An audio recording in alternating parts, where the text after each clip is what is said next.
السلام علیکم ورحمۃ اللہ وبرکاتہ۔ ایک سوال ہے کہ اگر نماز میں ایک طرف سلام پھیرے اور اس کا وضو ٹوٹ جائے تو ایسی نماز کا کیا حکم ہے؟ رسول اللہ صلی اللہ علیہ وسلم کا فرمان ہے، تحریمها التکبیر و تحلیلها التسلیم۔ تکبیر تحریمہ کہنے سے ہی نماز کے باہر جو چیزیں حلال تھیں وہ حرام ہو جاتی ہیں، کھانا پینا، چلنا بولنا اور دیگر۔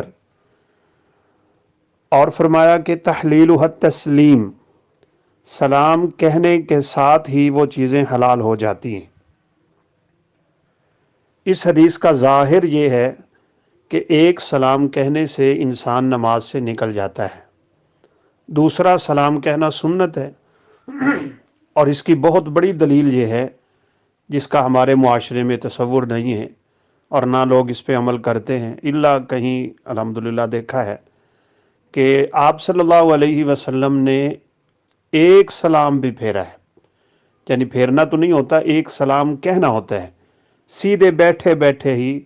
حدیث مبارکہ کے الفاظ ہیں، تلقاء وجہہ، آپ نے سیدھے بیٹھے بیٹھے ایک ہی سلام کہا ہے، بس دوسرا کہا ہی نہیں، لہذا ایک سلام سے نماز مکمل ہو جاتی ہے۔ البتہ یہ بات ضروری ہے، اگر اس کا وضو پہلا سلام مکمل کرنے کے بعد ٹوٹا ہے تو نماز انشاءاللہ درست ہے، لیکن اگر دوران سلام ٹوٹ گیا، سلام شروع کرتے ہوئے ٹوٹ گیا یا بھی پھیرنا ہی چاہتا تھا تو پھر اسے نماز مکمل دوبارہ پڑھنا ہوگی۔ یہ بات ذرا ذہن نشین رہے، اگر مکمل ہے تو نماز درست ہے، اور اگر نہیں تھا تو درست نہیں ہے۔